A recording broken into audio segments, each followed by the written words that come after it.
Hello' viewers, আকৌ এটা নতুন ৰেচিপি লৈ আপোনালোকৰ মাজলৈ আহিছোঁ আৰু আজি এই ৰেচিপিটো খুব এটা সুন্দৰ, হেল্ডি আৰু খুব সহজতে বনাব পৰা টেষ্টি আৰু একেবাৰে ৰেষ্টুৰেণ্টৰ সোৱাদ পোৱা এটা ৰেচিপি। তেন্তে এই ৰেচিপিটোনো কি হয় ব'লক তাকে চাওঁ। ৰেচিপিটো বনাবলৈ প্ৰথমতে লৈ ল'লোঁ মই আটা আৰু আটা মই ইয়াত 3 কাপ লৈছোঁ। আপোনালোকে আটাৰ ঠাইত ময়দাও ব্যৱহাৰ কৰিব পাৰে। মই যিহেতু হেল্ডি বুলি কৈছোঁ সেইকাৰণে মই আটা ব্যৱহাৰ কৰিছোঁ।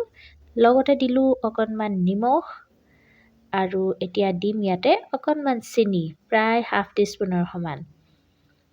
লগতে ইয়াত এতিয়া মই দি দিম 1 টিস্পুন বেকিং পাউডাৰ আৰু লগত দিম হাফ টিস্পুন বেকিং সোডা। এতিয়া ইয়াত মই নেক্সট ইনগ্ৰেডিয়েণ্ট দিম, এইখিনি হৈছে দৈ। দৈখিনি মই ভালদৰে চামুচেৰে মিক্স কৰি ল'লোঁ আৰু এয়া লৈছোঁ মই মিঠা দৈ, যিটো মই ঘৰতে বনাই লৈছোঁ। সেইকাৰণে চেনিৰ পৰিমাণটো অকণমান কম দিছোঁ। যদিহে আপোনালোকে নৰ্মেল দৈ ব্যৱহাৰ কৰে, মানে মিঠা নোহোৱা দৈ, তেতিয়াহ'লে চেনিৰ পৰিমাণটো 1 চামুচো দিব পাৰিব। এতিয়া এই গোটেই ইনগ্ৰেডিয়েণ্টছখিনি ভালদৰে প্ৰথমতে সানি ল'লোঁ। তাতে দিলোঁ এতিয়া ৰিফাইন অইল, প্ৰায় 1 টেবুলস্পুন ৰিফাইন অইল দিলোঁ আৰু সেইখিনি এতিয়া ধুনীয়াকৈ সানি লৈছোঁ। যেনেকৈ আমি আটা মঠুতে সানি লওঁ ঠিক তেনেকৈ সানিলোঁ আৰু এতিয়া ইয়াতে দি দিলোঁ কুহুমীয়া গাখীৰ।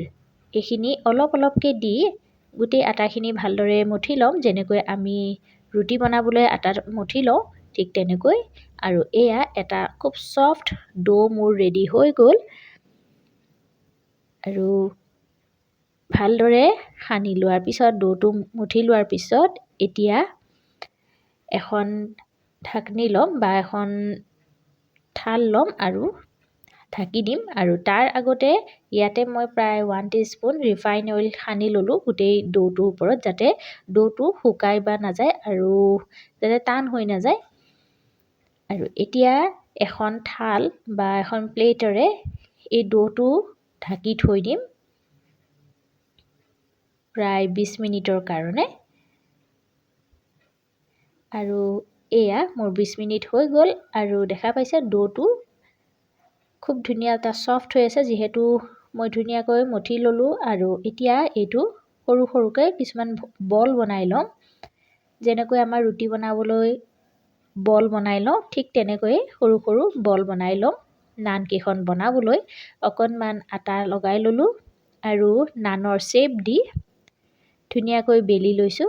খুব আমাৰ পাতলো হ'ব নালাগে বা একেবাৰে ডাঠো হ'ব নালাগে। এতিয়া ইয়াতে দি দিলোঁ, এয়া হৈছে কালজিৰা কেইটামান ওপৰত ছটিয়াই দিছোঁ আৰু লগতে দি দিম বগা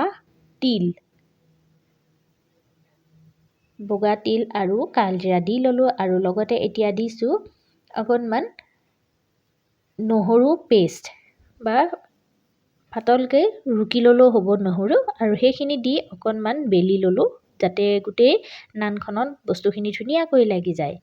আৰু এতিয়া নেক্সট ষ্টেপ হৈছে নানখন ওলোটা কৰি ল'ম আৰু তাৰ পিছফালৰ ছাইডটোত ধুনীয়াকৈ এনেকৈ পানী লগাই দিম। চাৰিওফালে পানীৰ এটা লেয়াৰ বনাই দিম। আৰু নেক্সট কি কৰোঁ আপোনালোকক দেখাই আছোঁ।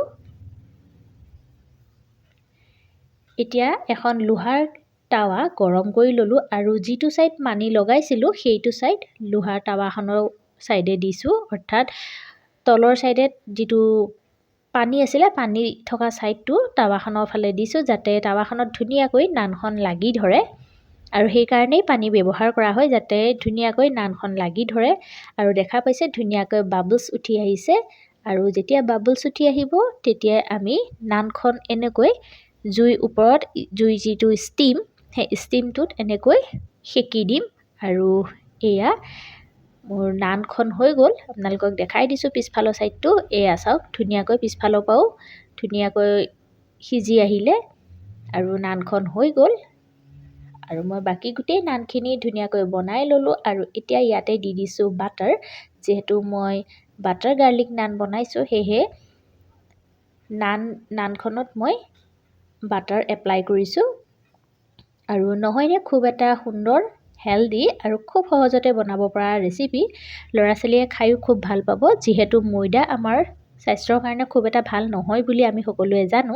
সেয়েহে ঘৰতে এনেকৈয়ে আটাৰে হেল্ডি নান বনাই ল'ৰা ছোৱালীৰ লগতে আমি সকলোৱে উপভোগ কৰিব পাৰোঁ।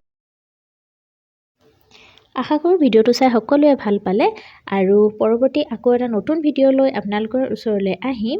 আজিলৈ ধন্যবাদ।